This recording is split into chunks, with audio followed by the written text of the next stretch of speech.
हरे कृष्णा कृष्ण कृष्ण हरे हरे, हरे राम राम राम हरे हरे। आइए श्रीमद् भागवतम का मंगलाचरण पढ़ते हैं। ओम नमो भगवते वासुदेवाय। ओम नमो भगवते वासुदेवाय। ओम नमो भगवते वासुदेवाय। मद एक बंधो मत संगिना, मद गुरु मन महाधना, मन निशतारका मद भाग्य, मद आनंद नमोस्तुते। नारायणं नमस्कृत्यं नरं चैव नरोत्तमं, देवीं सरस्वतीं व्यासं ततो जयमुदीरये। नष्टप्रायेषु भद्रेषु नित्यं भागवत सेवया, भगवती उत्तमा श्लोके भक्तिर्भवति नैष्टिकी। मुखं करोति वाचालं पङ्गुं लङ्घयते गिरिं, यत्कृपातमहं वन्दे परमानन्दमाधवम्। कृष्णाय वासुदेवाय देवकीनन्दनाय च नन्दगोपकुमाराय गोविन्दाय नमो नमः। नमः पङ्कजनाभाय नमः पङ्कजमालिने, नमः पङ्कजनेत्राय नमस्ते पङ्कजाङ्घ्रे। श्रीमद्भागवतम महापुराण की जय।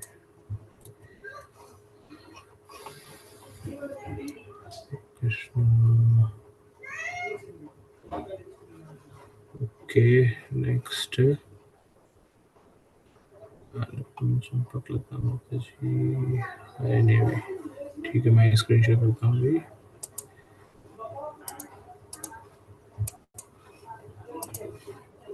20। ये रहा। यस माता जी। हरे कृष्ण प्रभु। जो लोग पढ़ना चाह रहे हैं प्लीज हैंड रेज कर लीजिएगा। किरण तिवारी माता जी, आप शुरू कीजिएगा। हरे कृष्णा माता जी। हरे कृष्ण।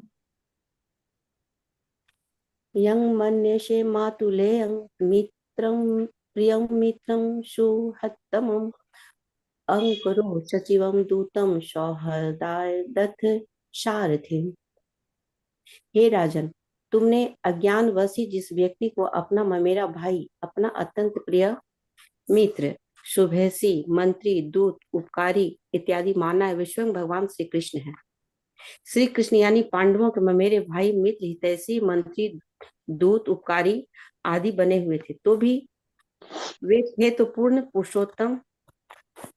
थोड़ा ऊपर करना होगा माता जी।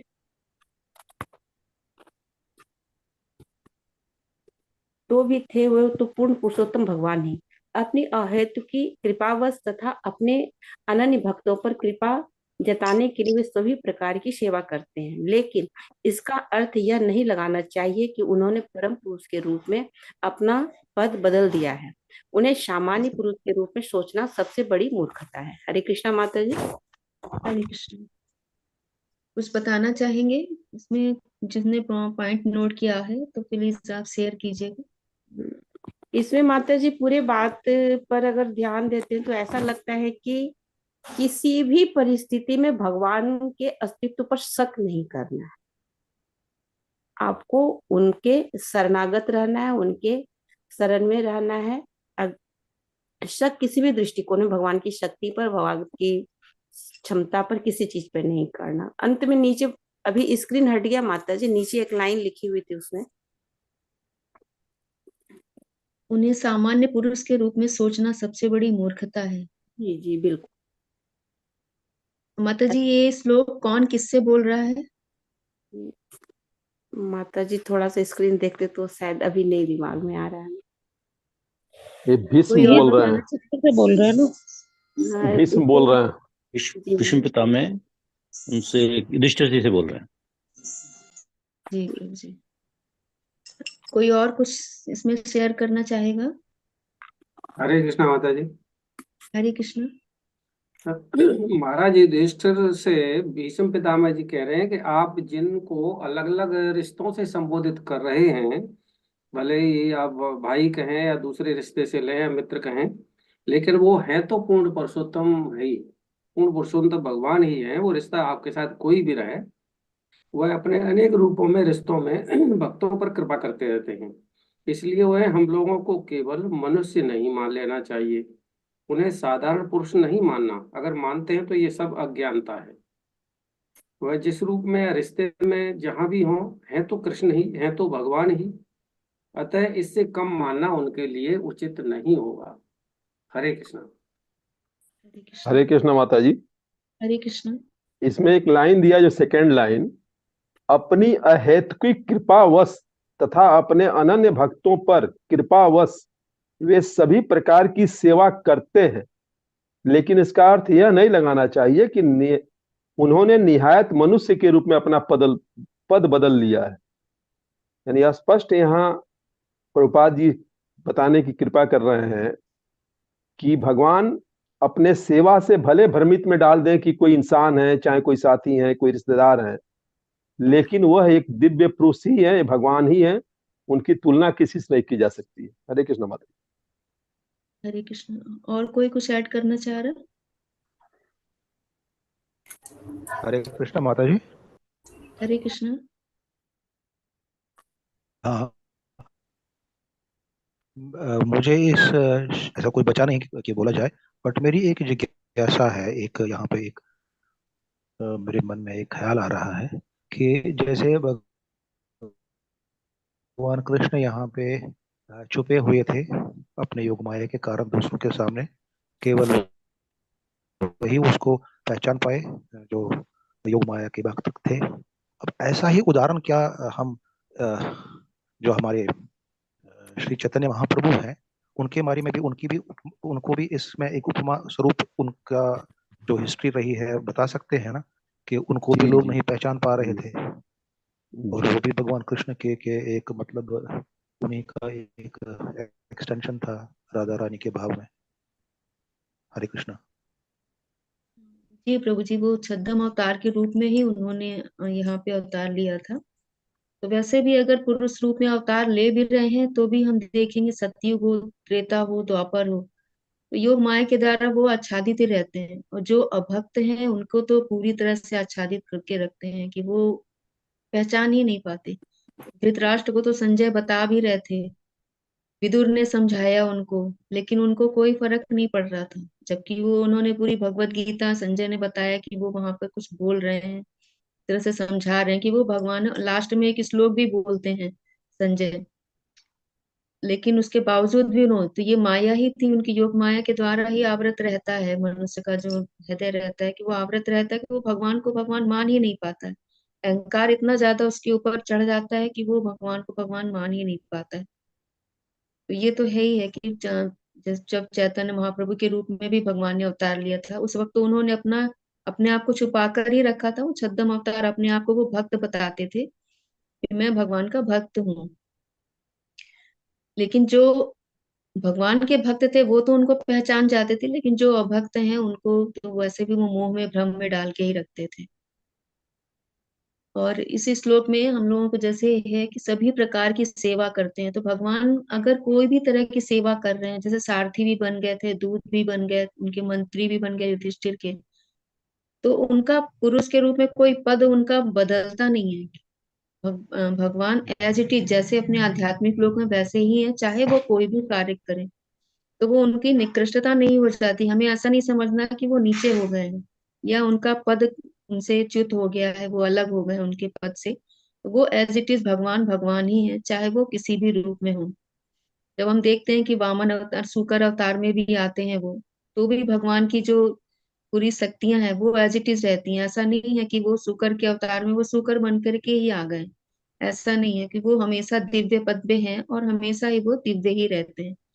इस तरह से उन्हें सामान्य रूप पुरुष के रूप में जो भी लोग सोच रहे हैं, समझते हैं, जैसे निर्विशेषवादी या मायावादी ये सोचते हैं कि वो लोग एक सामान्य पुरुष है या महापुरुष कहते हैं, या कोई उनको योगेश्वर के रूप में कहने लगता है। तो ये सोचना, प्रभुपाद जी ने वैसे भगवत गीता में भी तात्पर्य में लिखा था काफी डिटेल में, कि ऐसे लोग मूर्ख होते हैं।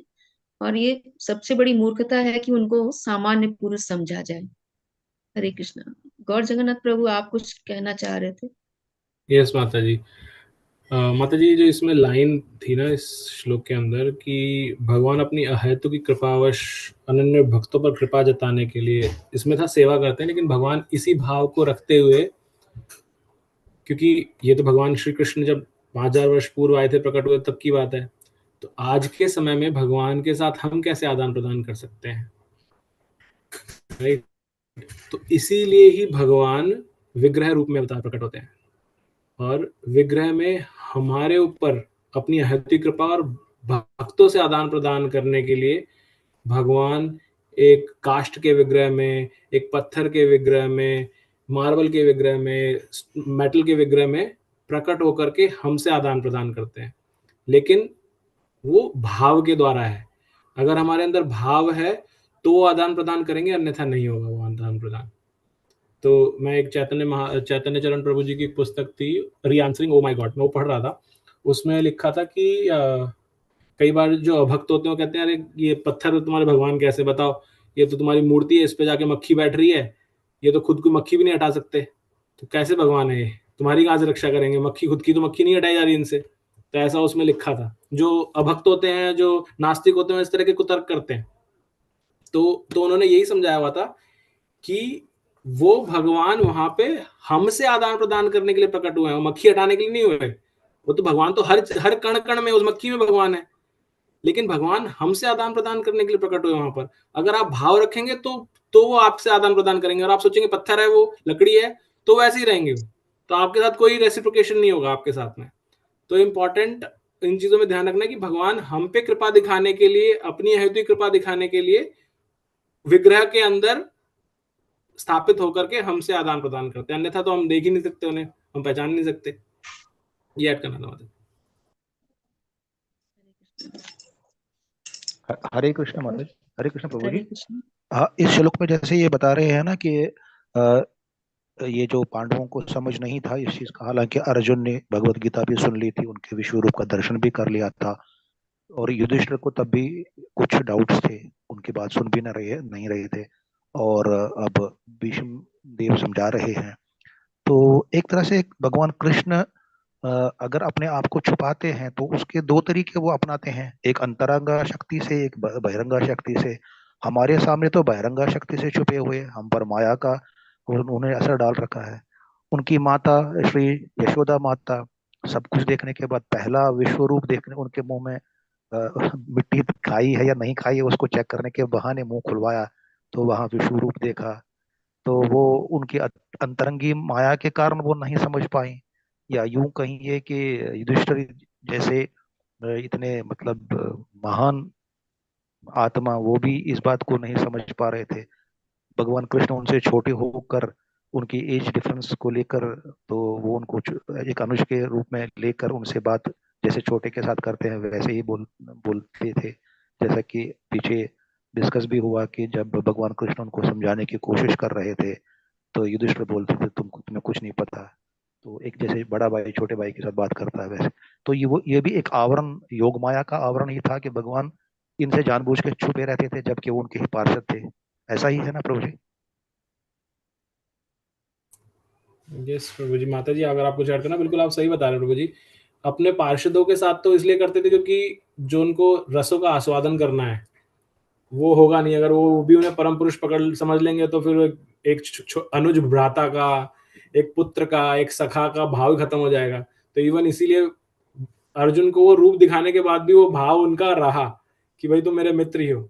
क्योंकि ऐसा नहीं है, अर्जुन ने भगवत गीता के 11वें अध्याय में जब विश्व रूप दिखाया उसके बाद उसका अर्जुन का ऐसा है कि वो घबराने लग गया, कांपने लग गया, और वो भगवान से चारों दिशाओं में प्रणाम करके भगवान को क्षमा भी मांगने लगा कि मैं आपको कैसे कैसे नामों से पुकारता हूँ, आपके ऊपर पैर रख के लेट जाता हूँ कभी कभार आपके साथ में, मुझे क्षमा कीजिए उन सबके लिए।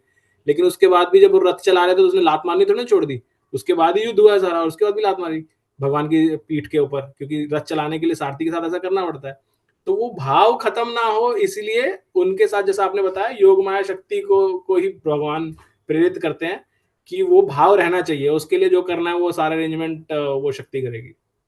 आप कुछ ऐड करना माता जी? हरे कृष्ण हरे प्रभु जी। कृष्ण प्रभु जी। हरे कृष्णा। यस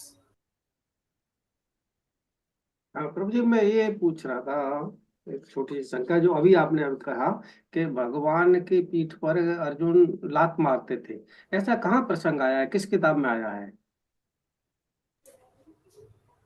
प्रभु जी, मैंने पढ़ा नहीं ऐसी पुस्तक के अंदर, लेकिन हमारे जो आचार्य जो क्लास में बताते हैं और आप भी अगर कुछ बेटर इसके बारे में जानते हो तो बताइएगा। ये बताते हैं कि जो सारथी होता था, सारथी के साथ जो धनुर्धर है, जो युद्ध क्षेत्र में गया है, रथ पे पीछे बैठा हुआ है, जो जो दोनों हाथ में, तो एक में तो धनुष पकड़ रखा है, एक में बाण पकड़ रखा है, अभी उसका कोई हाथ फ्री नहीं है। इस कॉल में भी अगर आप 2-4 अभी लोग अनम्यूट हो जाते हैं, तो अगर मैं जो बोलना चाहूंगा लोगों को सुनाई नहीं देता, राइट। और अब वो इमेजिन कीजिए कि युद्ध क्षेत्र है जहां पे इतनी कोलाहल हो रही है, इतना इतना शोर मच रहा है, वहां पर अपने सारथी को और वो भी ऐसा नहीं कि इतनी पास है, सारथी भी डिस्टेंस पे होता है कि घोड़ों को चला रहा है, तो उसको कैसे कम्युनिकेट करेगा जो पीछे वॉरियर है। तो लेकिन हमने जहां तक अभी तक चित्र रथों के चित्र देखे हैं धार्मिक किताबों में, वहां पर सारथी और मुख्य जो रथी होता है उसके बीच में एक दीवार सी रहती है जिससे कि उसको संभाल सके। तो संभालने के लिए बीच में दीवार दी जाती है। जितने भी चित्र अभी तक देखे गए, तो वो उनका पैर वहां सारथी तक पहुंच ही नहीं सकता, जैसा कि चित्रों में रथों में दिखाया जा रहा है। प्रभु जी, अब अगेन टेक्निकल डिटेल्स तो मेरे को भी नहीं पता, हो सकता है वहां पे गैप होता हो जिससे पैर जाता, मुझे पता नहीं है। हमें जो बताया गया था क्लास में, ये बताया गया था कि मोड ऑफ कम्युनिकेशन उस समय में सारथी और एक वॉरियर के साथ में सिवाय पैर और उसकी पीठ के कुछ हो ही नहीं सकता, क्योंकि मुंह से बोलेगा तो सुनाई नहीं देगा, हाथ फ्री है नहीं, तो किससे बोलेगा? और कोई पार्ट बचा? कुछ पैर ही बचे।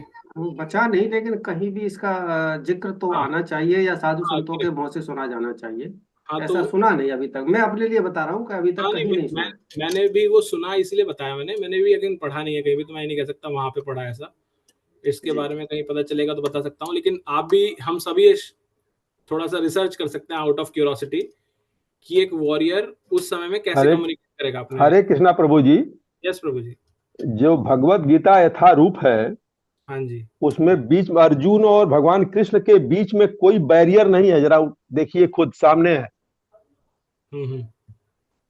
अर्जुन पीछे धनुष चला रहे हैं, आगे सारथी रथ हाँक रहे हैं, इसमें किसी तरह का कोई बैरियर नहीं है। ठीक है प्रभु जी। हाँ, नहीं मतलब स्टिल सर्च करने का है पॉइंट ये, अगेन मैंने ऐसा जैसे मैंने कहा, मैंने नहीं पढ़ा है।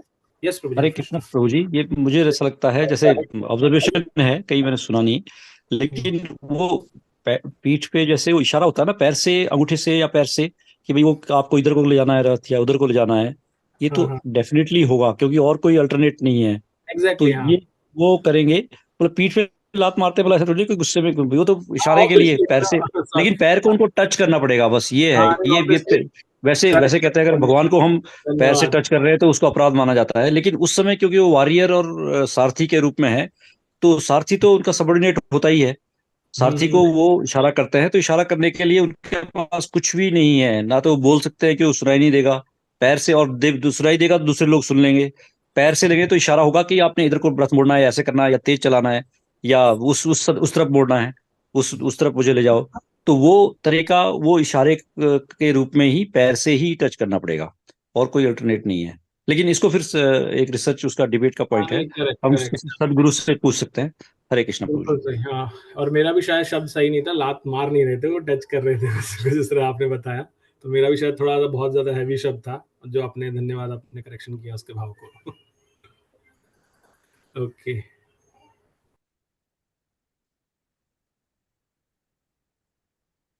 ठीक है प्रभु जी, आगे बढ़े। यस माता।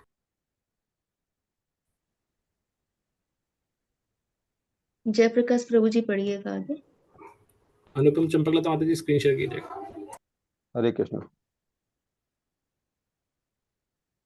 सर्व आत्मनः समदृश्य ही अधयस्य अनहर्कते तत्कृतम मति वैश्यम निर्वद्य न क्वचित। पूर्ण पुरुषोत्तम भगवान होने के कारण वे प्रत्येक के हृदय में विद्यमान हैं। वे सब पर समान रूप से दयालु हैं और पक्षपात के मिथ्या अहंकार से सर्वथा मुक्त हैं।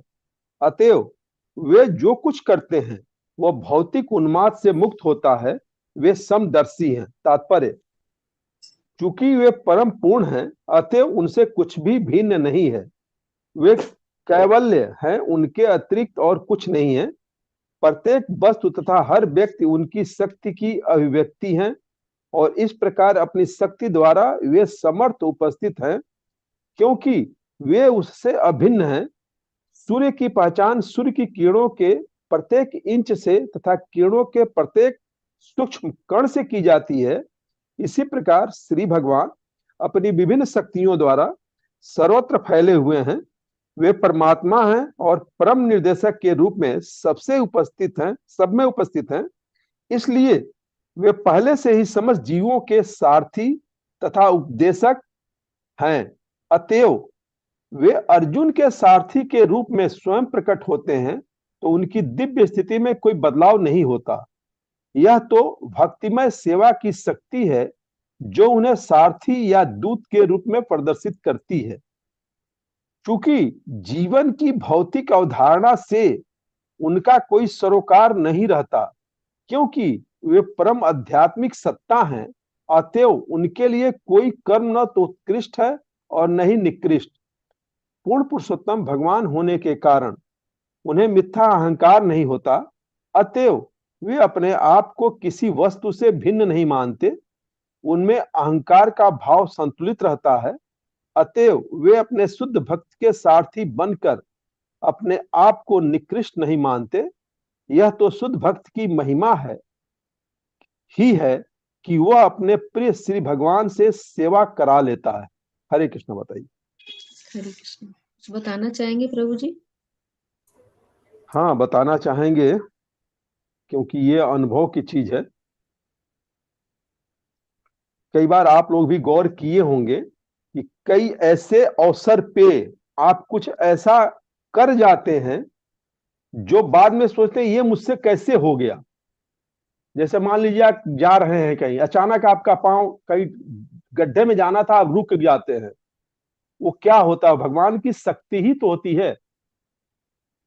और ये चीज बारंबार हर लोग अनुभव करते हैं, लेकिन उसको वो मान लेते हैं कि वो कर रहे हैं। लेकिन मुझे ऐसा लगता है कि वह भगवान की शक्ति भगवान के रूप में हम ही कर रहे हैं, क्योंकि वो भगवान का अंश हम होने के चलते वह एक माया कह लीजिए या एक भाव कह लीजिए कि भगवान ने उस समय हमको रोक दिया उस एक्सीडेंट से।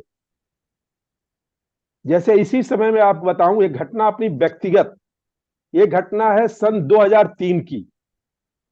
मैं एक बार ऐसा हुआ, ट्रेन पकड़ने जा रहा था। उस समय मैं स्टेशन पे ही ड्यूटी कर रहा था, तो इसलिए सारे स्टेशन स्टाफ मुझको जानते थे। मैं जब स्टेशन पहुंचा तो गाड़ी खुल चुकी थी और मेरे एक हाथ में टिफिन बॉक्स था और एक हाथ में अटैची थी। मैं इसी जनवरी का महीना था, जब दौड़ के पकड़ा चलती ट्रेन तो दोनों हाथ से दोनों चीज पकड़ लिया, लेकिन शीत लगा था, बारिश की वजह से मैं सरकने लगा। अब जब सरकने लगा मुझे बैलेंस नहीं बन रहा था क्योंकि दोनों हाथ फंसा हुआ था। तो मुझे ऐसा लगा कि अब अगर मैं नीचे ट्रेन के नीचे गिर के खत्म हो जाऊंगा, तो मैंने दोनों हाथ छोड़ दिया। छोड़ा तो भड़ाक से प्लेटफार्म पे गिरा मैं। और फिर संयोग से, चूंकि गोरखपुर जंक्शन से जब गाड़ी खुलती है तो 90% ट्रेनों में इंजन चेंज होता है।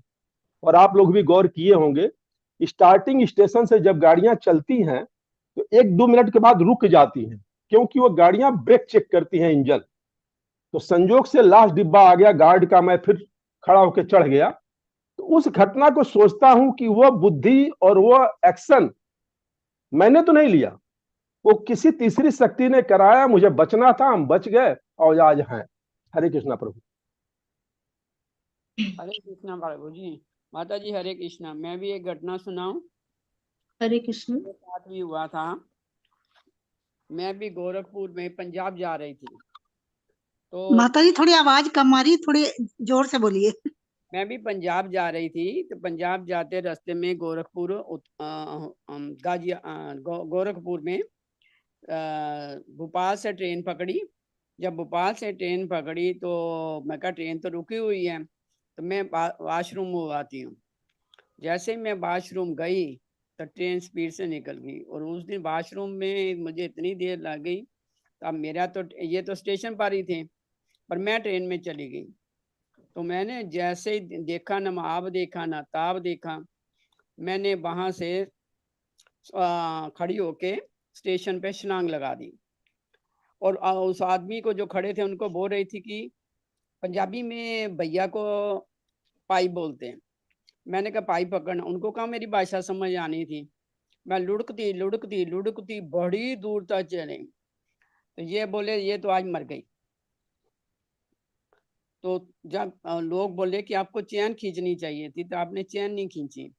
पर उस टाइम भी मुझे भगवान की कृपा से, शायद मैं ध्यान में ज्यादा बैठती थी, पहले मैं ध्यान में बैठती थी ज्यादा, कौन शक्ति आई जिसने मुझे चोट नहीं लगाई। मैं अपनी भांजी की शादी में पंजाब जा रही थी, तो कितने दिन में हैरान होती रही कि एक ऐसे मैं लुढ़क के बहुत दूर तक गई।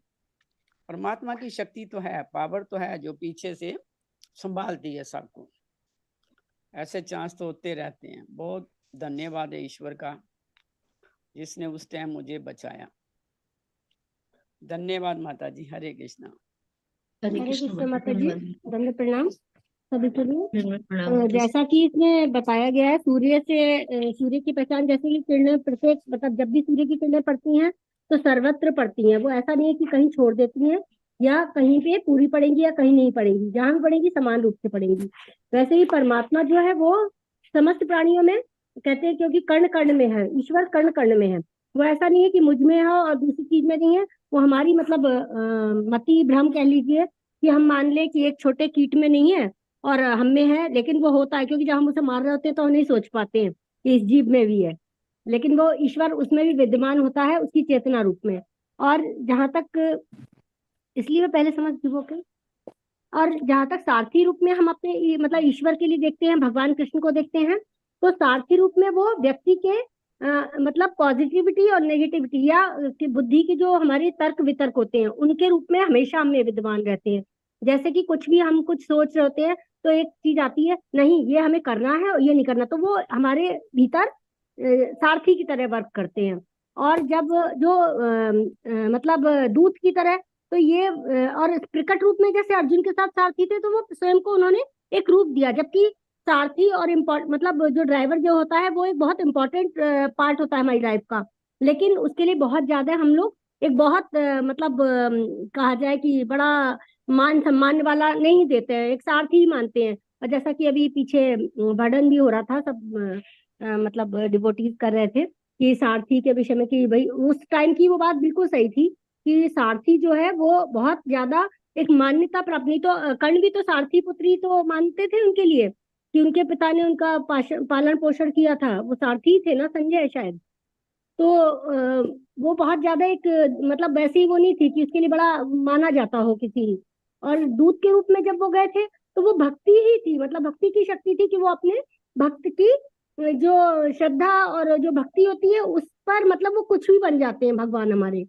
तो मतलब मेरे लिए जो जो समझ में तो थोड़ा थोड़ा आ रहा है, वो ये ईश्वर जो है वो ना तो मतलब कोई घमंड मतलब कोई ये नहीं है कुछ है, वो सब समान रहते हैं, समभाव में रहते हैं और सबको समान रूप से ही मतलब प्रदान करते हैं। जैसा भाव हमारा था वैसा ही प्रदान करते हैं।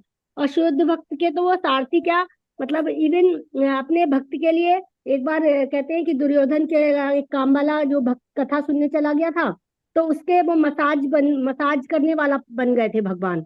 तो भगवान जो ना कर दे वो मतलब कम है, वो हम नहीं समझ पाते हैं। जब हमारे साथ नहीं होता तो हमें लगता है नहीं यार ये भगवान ने क्या कर दिया। अदरवाइज भगवान तो हर क्षण हर पल, और जो ये हम बोल रहे हैं, मैं बोल रही हूँ, शक्ति वक्ति क्या है, ये सारी शक्ति ईश्वरी ही तो के द्वारा ही तो है। नहीं तो एक शरीर की क्या वैल्यू है, कुछ नहीं है। अगर अभी चेतना निकल जाए तो कोई वैल्यू नहीं है, उसे तुरंत बाहर कर दिया जाएगा। तो ये ईश्वरी ही तो है सारा, जो चेतना रूप में हमारे में विद्यमान है। हरे कृष्ण माता जी। हरे कृष्ण। थैंक यू माता जी। और कोई भी ऐड करना चाहेगा? हरे कृष्णा माता जी। हरे कृष्ण। बस हम मनुष्यों को तो बस थोड़ी सी भगवान की कृपा का आभास ही हो पाता है माता जी, साकार रूप तो महसूस ही नहीं कर पाते, जैसा कि कृष्ण को मिले थे भगवान। कभी कभी आभास होता है कि एक बार हमारे साथ ऐसी घटना हुई कि कार्तिक महीने में हमने तुलसी में दीपक जलाया और वो बुझ गई, बिल्कुल हमें धुआं निकलता हुआ दिखाई दिया, बुझ गई। फिर से अंदर आई माचिस लेने के लिए तो फिर देख वो फिर जल चुका है। पता नहीं हवा में कभी कभी किस तरह ये आभास से एक अजीब सा आभास होता है। इसको समझने मतलब बुद्धि से परे की बात है, इसको समझना बहुत मुश्किल है। भगवान किस रूप में कभी कभी भगवान व्यक्ति के रूप में भी अपना प्रकट देते हैं आपके किसी काम में, काम को आगे बढ़ाने में या काम को सफल करने में। तो इसको समझना बहुत मुश्किल लगता है। इस पर तो बहुत अच्छे तरीके से समझना होगा कि सिर्फ आभास महसूस हो पाता है थोड़ा सा क्षण भर के लिए। वो हम लोगों के चिंतन से परे की बात है। ये सब भगवान का जो अनुभव है हमारा, वो चिंतन से परे की ही बात है कि हम लोग उसको चिंतन में नहीं ला सकते किसी तरह। हरे कृष्ण। हरे कृष्ण माता जी। हरे कृष्ण। एक्चुअली ये सब सुन के, ये सब करके मुझे ऐसा लगता है कि जहाँ हम बुद्धि लगा देते ना, वहां हम भगवान को नहीं समझ पाते। बुद्धि हटाकर हमें अपने हृदय से अगर हम सोचेंगे तो ही हम उनका आभास कर पाएंगे।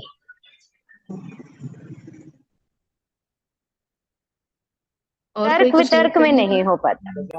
हाँ जी माता जी, जी तर्क के विषय ही नहीं है। तर्क करेंगे तो फिर हम भगवान को कभी समझ ही नहीं पाएंगे।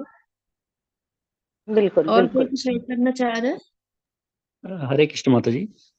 हरे इसमें कृष्ण। वे परमात्मा है और परम निर्देशक के रूप में सब में उपस्थित हैं, ये सब सभी भक्तों ने बहुत ही अच्छी तरह से एक्सप्लेन किया। इसमें हमने जो सुना है या पढ़ा है कि भगवान गुणातीत है, लेकिन यहाँ पर एक शब्द आया है, उनमें अहंकार का भाव संतुलित रहता है। तो जब वो गुणातीत है, अहंकार में लेश मात्र भी नहीं है, फिर संतुलित कैसे रहता है? ये कुछ बताएंगे इसके बारे में। उनमें अहंकार का भाव संतुलित रहता है, जबकि हम तो ये मानते हैं कि वो गुणातीत है, उनका ये अहंकार वगैरह से तो बिल्कुल परे है, उनको ये टच भी नहीं कर सकता। तो फिर ये संतुलित कैसे रहता है? ये वाला कैसे प्रभुपाद जी ने किस उसमें आशय में लिखा होगा?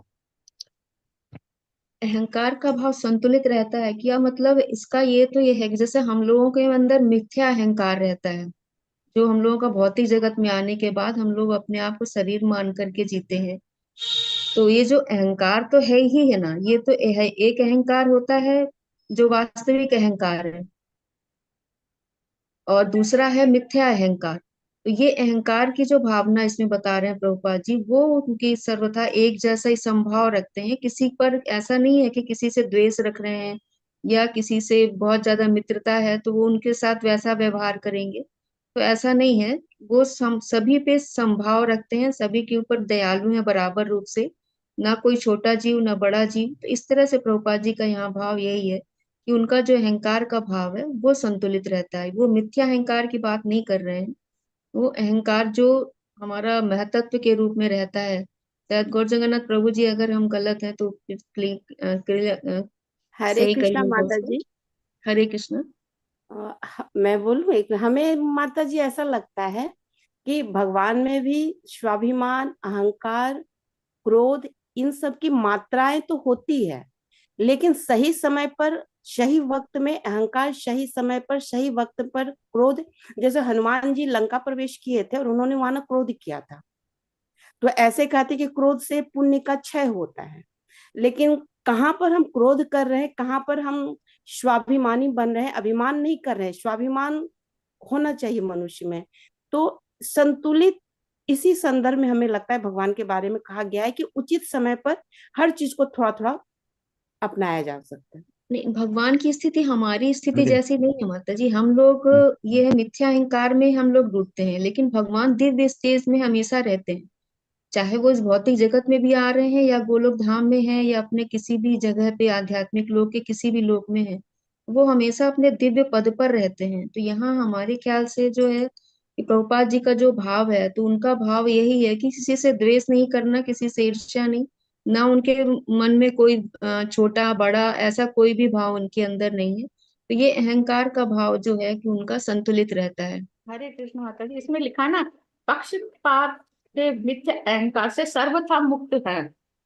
हाँ, वो किसी से पक्षपात नहीं है, किसी से द्वेष पक्षपात नहीं नहीं है, है किसी से उनका। कोई जैसे अहंकार नहीं है, मिथ्या अहंकार है ही भगवद नहीं, गीता सर्वथा में भी मुक्त श्लोक है। है ना, ये समोहम सर्वभूतेषु न द्वेष्यसि न प्रिय, ऐसा करके श्लोक भी है भगवत गीता में। तो वो चीज है। अगर गौर जगन्नाथ प्रभु जी आप कुछ ऐड करना चाहें इसमें तो। नहीं माता जी, पहली चीज तो जो चीज प्रभु जी ने नोट की ना, फतेह प्रभु जी ने, वो मैंने भी नोट की थी मुझे भी लगा कि ये किस कॉन्टेक्स्ट में दिया गया है, तो एग्जैक्टली मुझे भी मीनिंग नहीं समझ में आता, बट आप जो बता रही हैं वो बात भी सही है कि भगवान हमें भी ये बताया था ना कि हमें भी सच्चा अहंकार होना चाहिए।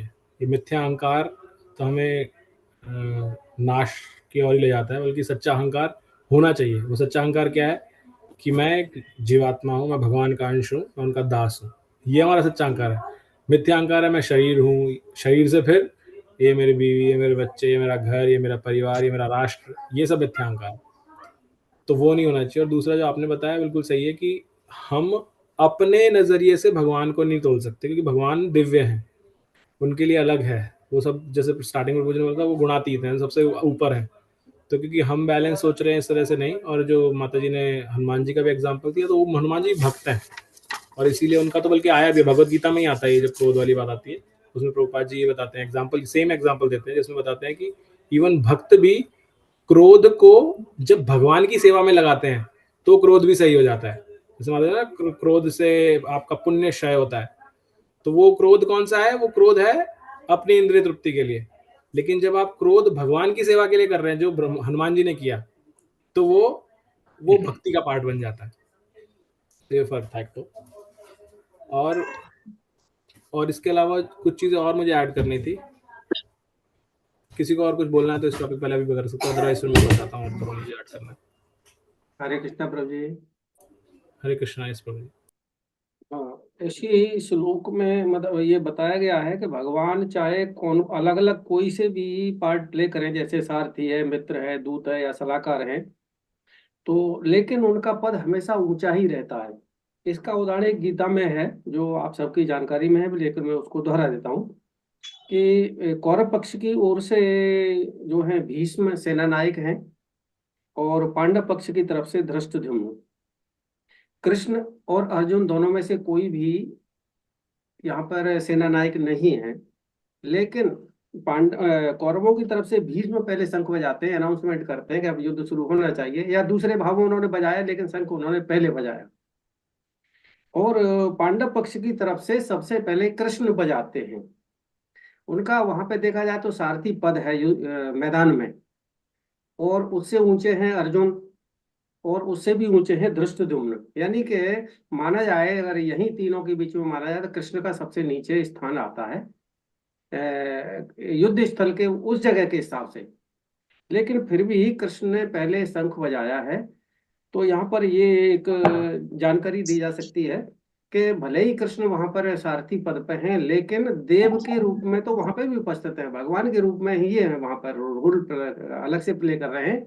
और क्योंकि अर्जुन के साथ है, इसलिए वो सारथी का रोल प्ले कर रहे हैं।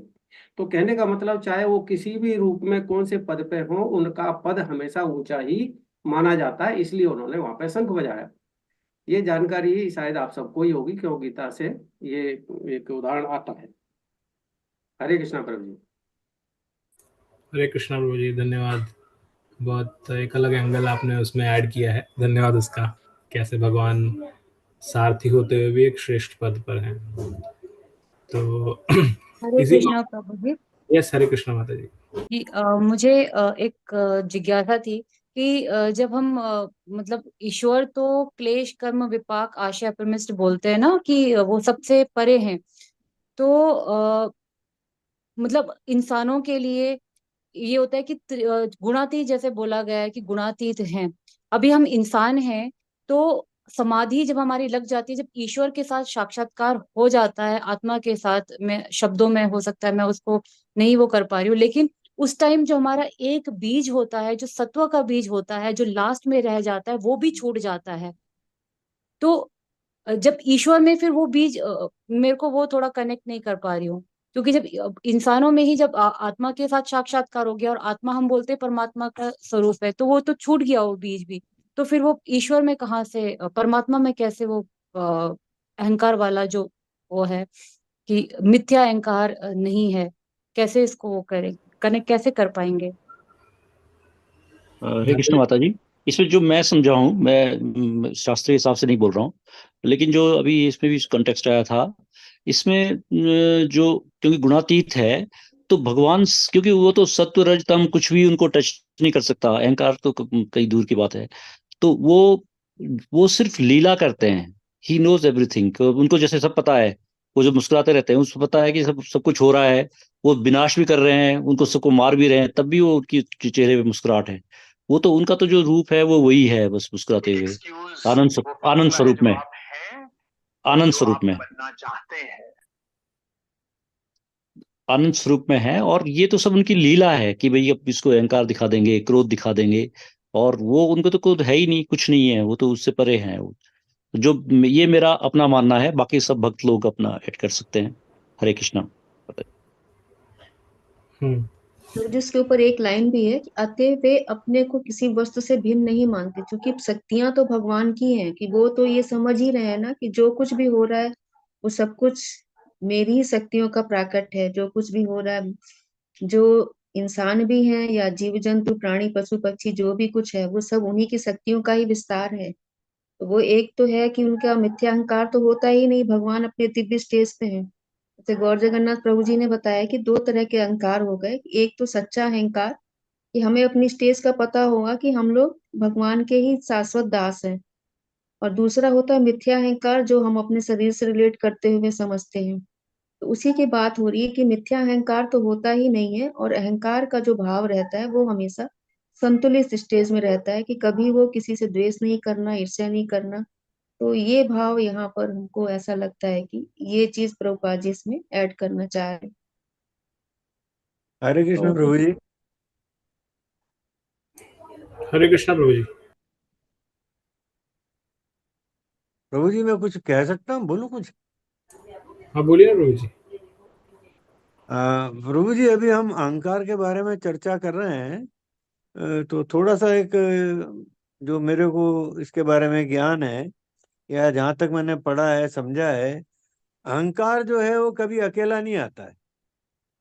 अहंकार जो है वो अपने आप की एक फैमिली, उसका अपना आपका एक ग्रुप है। और ये इनबिल्ट फ्यूचर जिसको हम बोलते हैं, कि जैसे मोबाइल में कुछ इनबिल्ट फीचर होते हैं, कुछ डाउनलोड करते हैं, तो ये अहंकार जो हम इस कलयुग के अंदर जो हम लोग हैं, जिसमें अभी जिस समय में हम वास कर रहे हैं, तो ये अहंकार जो आएगा, तो ये अकेला अहंकार नहीं आएगा। अहंकार के पहले हमारे में काम की भावना आएगी, काम से फिर क्रोध उत्पन्न होगा, फिर क्रोध से हमको लोभ होगा, फिर लोभ से हमको अहंकार होगा। तो ये चीजें अगर हम सिर्फ एक को समझने की कोशिश करें, तो उसके पीछे हमको उसको समझने के लिए इन सबको समझना पड़ेगा। लेकिन अगर हम कृष्ण भावनामृत में जाकर अगर कृष्ण भक्ति के द्वारा इनको सोचे, तो हम इसको एक पॉजिटिव तरीके से सोच सकते हैं। अब इसके अंदर जो आम परसेप्शन है, जो आम लोगों की सोच है, वही होता है कि काम क्रोध अहंकार लोभ मोह ये सब जो है विनाश के कारण है, ये आपके सब पतन के कारण है। और हमारे अगर आप इसमें जो हम चर्चा कर रहे हैं, अगर गीता के उसमें उसमें चर्चा करो, तो उसमें भी बताया कि मनुष्य के पतन के कारण क्या है, तो पहला आता है काम क्रोध मद लोभ। लेकिन इसी के बारे में प्रभु ने चर्चा करी है कि अगर आप इसको सही, ये जो है आपके 5 इंद्रिय घोड़े हैं, ये ऐसे एक तरीके से शक्तियां हैं कि अगर आप इनकी लगाम अपने हाथ में रखोगे, तो आप इनके ऊपर राज कर सकते हो, आपके काबू में रहेंगे। अदरवाइज आपके ऊपर ये हावी हो गए, तो फिर आपका संतुलन और समाज का संतुलन और भक्ति का संतुलन बिगड़ जाएगा। अब उसमें सबसे पहले आता है काम। हम काम को दूसरी दृष्टि से देखते हैं और उसको तुच्छ भी माना जाता है, लेकिन काम से ही सृष्टि का संचालन है। चाहे पेड़ पौधे पशु पक्षी कीड़े मकोड़े मनुष्य कोई भी हो, जिसमें काम शक्ति नहीं होगी, आप संचालन कर ही नहीं सकते। हम अपनी बेटी का या बेटे का विवाह ऐसी जगह नहीं करेंगे जो जो संतान उत्पन्न ही नहीं कर सके। तो काम को पॉजिटिव वेद में इसीलिए जो आश्रम बना है कि भाई ब्रह्मचर्य आश्रम है, गृहस्थ आश्रम है, ब्रह्मचारी की शिक्षा है, ये उसके पीछे काम को एक सही रास्ते पे ले जाने का है। अगर काम आपके वश में होगा, तो फिर क्रोध आपके वश में हो जाएगा, फिर आपको क्रोध नहीं आएगा।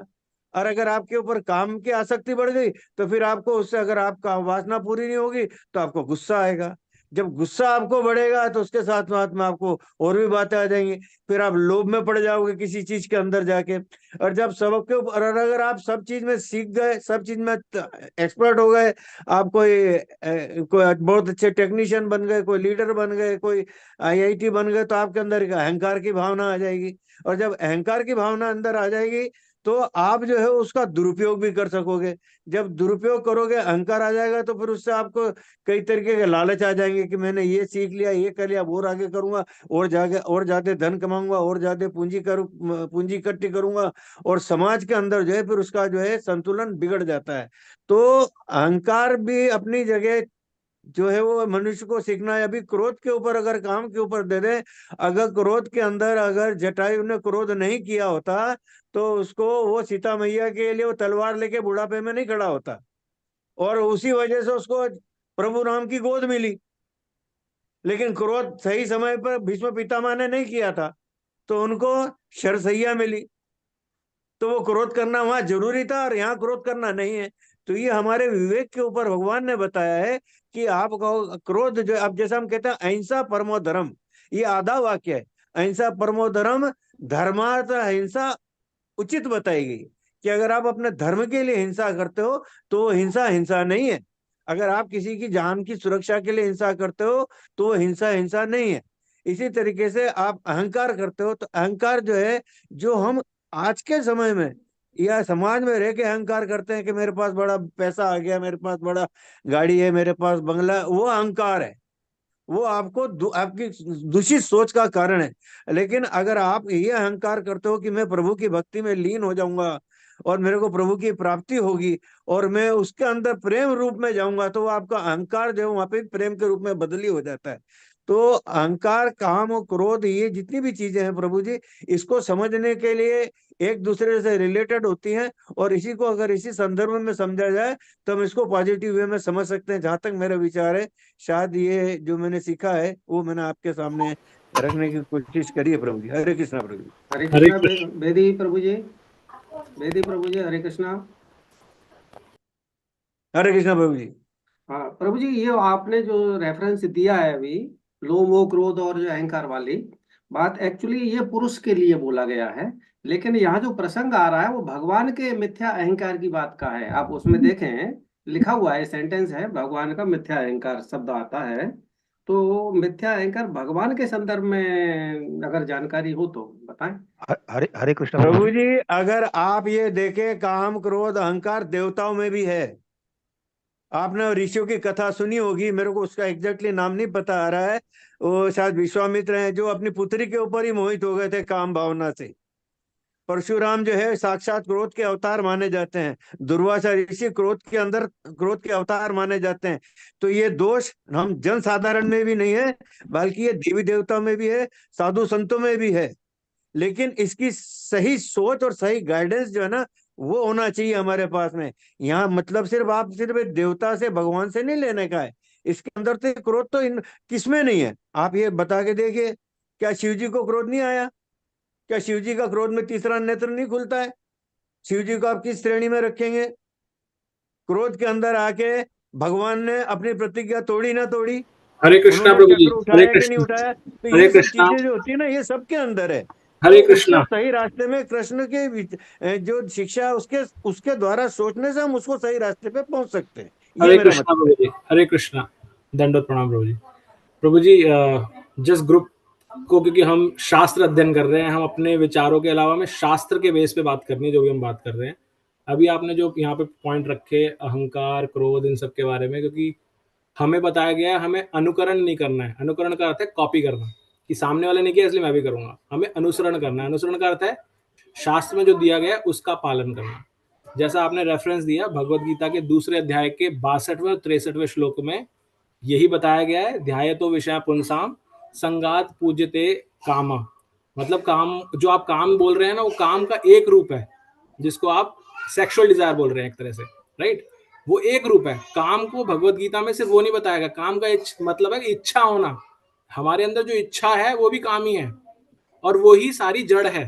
सारी हर चीज की प्रॉब्लमेटिक वही है।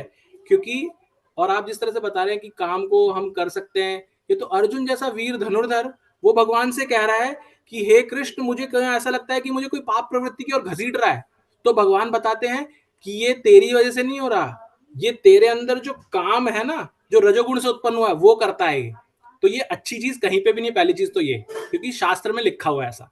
तो ये तो हम सबको क्लियर होना चाहिए, इसमें कोई सेकंड डाउट नहीं होना चाहिए, थॉट नहीं होना चाहिए कि मेरा विचार ऐसा है, मैंने कहीं सुना है किसी और संत से, मैंने कुछ ऐसा पढ़ा है।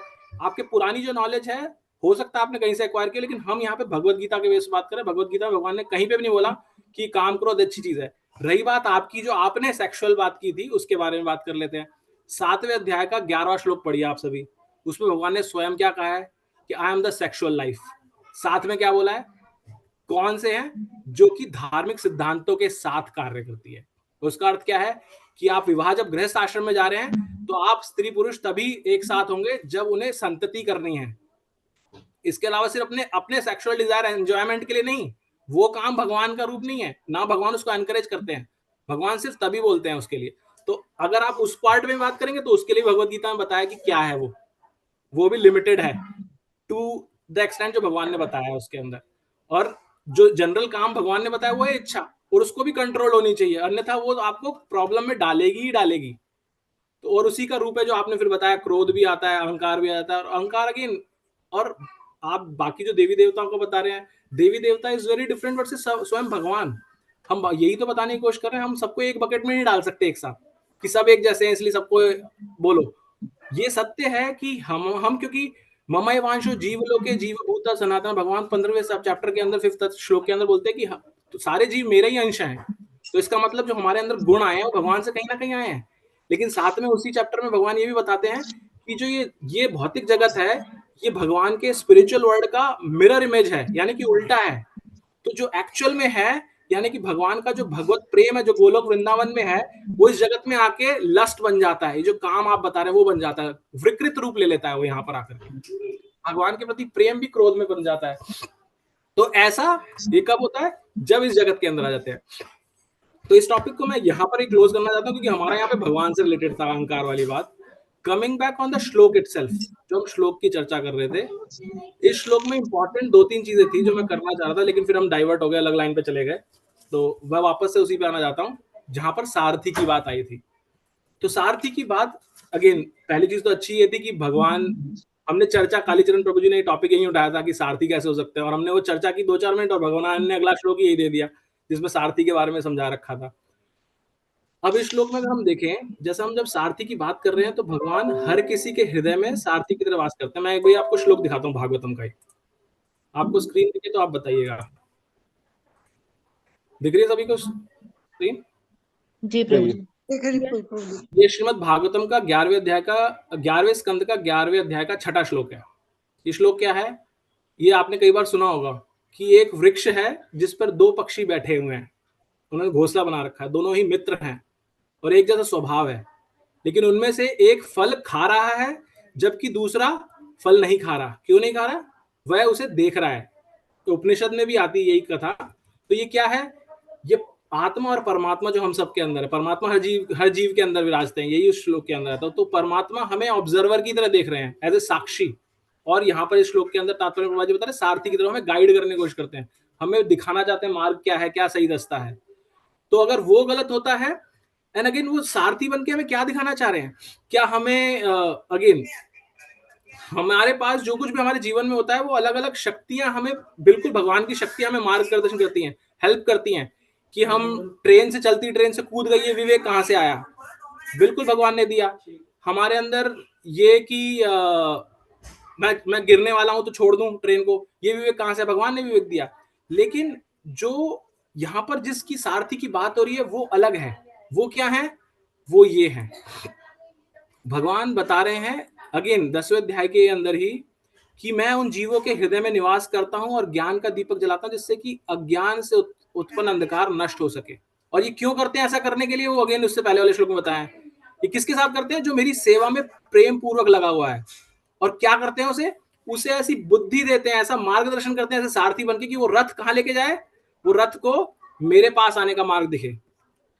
तो जब बाकी भगवान की शक्तियां कार्य करती हैं हमें विवेक देने के लिए, जो भी हमारे साथ अच्छा बुरा हो रहा है, कुछ हमारे कर्मों का भी फल है कि हमें कई बार अच्छी चीजें हो जाती हैं, कई बार बुरी चीजें हो जाती हैं, वो हमारे कर्मों का फल है। लेकिन यहाँ पर जिस सारथी की बात की है वो हमें आध्यात्मिक भगवान से वापस जोड़ने के लिए, उनकी तरफ मुख करने के लिए बताया गया है। तो ये डिफरेंस समझना जरूरी है। हमारे जीवन में जो हो रहा है वो भी बहुत इंपॉर्टेंट है, लेकिन सिर्फ उसी को ही समझ लें कि भगवान वो हमें सारथी की तरह कार्य कर रहे हैं, वो अधूरा है ज्ञान। जैसे हमने भगवान के 3 पक्ष पढ़े थे ना, कि भगवान का ब्रह्म रूप और उसके परमात्मा और स्वयं भगवान। तो उसमें पूर्ण रूप क्या है? परम भगवान। बाकी क्या है? आंशिक स्वरूप है। इस तरह से भगवान की शक्तियों को सिर्फ समझ लेना कि भगवान मुझे सारथी की तरह मार्गदर्शन कर रहे हैं, वो अधूरा ज्ञान है।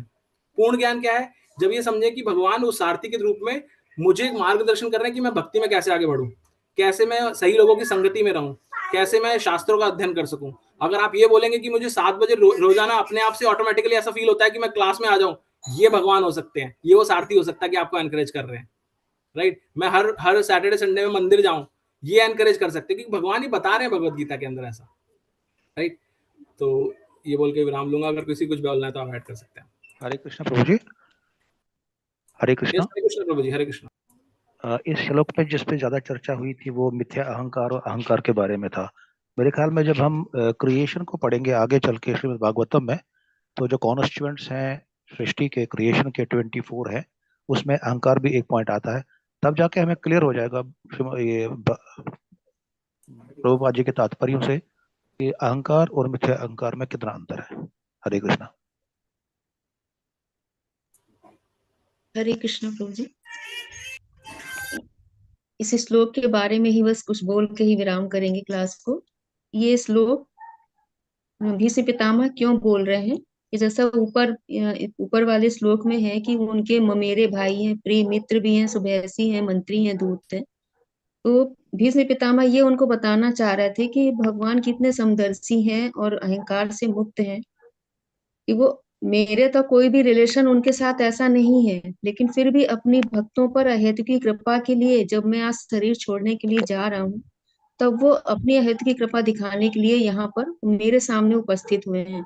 यानी कि वो किसी भी ऐसा नहीं है कि सिर्फ वो तुम्हारे साथ ही तुम्हारे तुम्हारे मेरे भाई हैं या तुम्हारे मित्र हैं इसलिए वो तुम्हारे ऊपर अहेतु की कृपा कर रहे हैं। वो अपने सभी भक्तों के साथ समदर्शी हैं और वो मेरे ऊपर कृपा करने के लिए आज यहाँ पर उपस्थित हुए हैं। हरे कृष्ण प्रभु जी। इसको ऐड करना था। इस श्लोक को क्यों बोला गया है भीष्म पितामह ने, ये आचार्यों की टिप्पणी थी, उसी को ऐड करना था। तो और कोई कुछ ऐड करना चाहेगा? नहीं तो फिर हम लोग आज क्लास विराम करेंगे यहाँ पर।